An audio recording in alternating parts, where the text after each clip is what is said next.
একটা ইম্পর্টেন্ট জিনিস দেখাচ্ছি। আমরা কি করি, কাজ করতে থাকলে অনেক সময় জল আমাদের কল করে আসে, কয়েকদিন পর পরই হয়। কেন হয়? আয়রন করার জন্য। তখন আমাদের কি করতে হয়, প্লাম্বারের কাছে ছুটতে হয়। তারপর আমরা ফোন করলে এখন আসছি না, পরে আসছি, পরে বা আমাদের মেয়েদের কত কষ্ট কাজ করতে।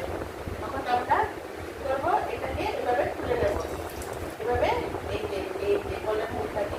আর যদি তুমি হাত দিয়ে খুলতে না পারো, এরকম প্লাসের মতো আছে না ঘরের মধ্যে, বাচ্চাদেরকে যে প্লাসের মতো দিয়ে এটা খুলে নেবে।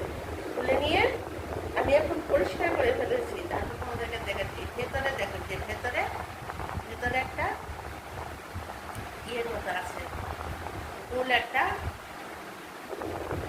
এটা কি বলবো, এরকম একটা ফুল, একটা রাউন্ড একটা আরেকটা আরেকটা আছে পিতলের মতো, সেটাকেও খুলে যায়। এরকম করে এটা খুলে নেবে।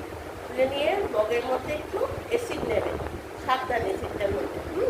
তারপর এই জায়গাটায় কিছু না, এই জায়গাটার মধ্যে, এই নেটটার মধ্যে যেটাতে জলটা আসে আয়রন জমে থাকে, তখন তুমি ওই মগটার মধ্যে অ্যাসিডটা দিয়ে একটু এরকম এরকম এরকম করে এটা ভালো করে পরিষ্কার করে নেবে, যেন আয়রনটা চলে যায়।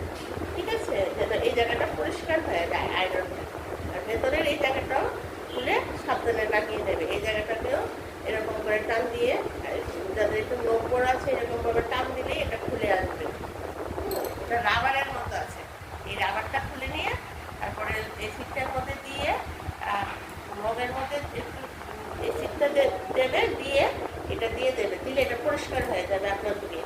তখন তোমার পরিষ্কার হয়ে গেল তো, তারপর তুমি আবার সাবধানে তুলে নিলে, সাবধান কিন্তু, যেহেতু এটা এসিডটা ফেলে দিয়ে তারপর এটা তুলে নিলে, আর এই জায়গাটা পরিষ্কার হয়ে গেল।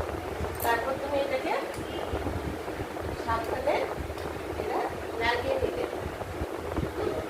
দেখবে এরকম ভালো করে পরিষ্কার করে লাগাতে হবে, ভালো করে একটু গ্যাসটা ঠিক করে হয়, এরকম ভাবে গ্যাসটা ঠিক করে হয়। যাদের ইয়ে আছে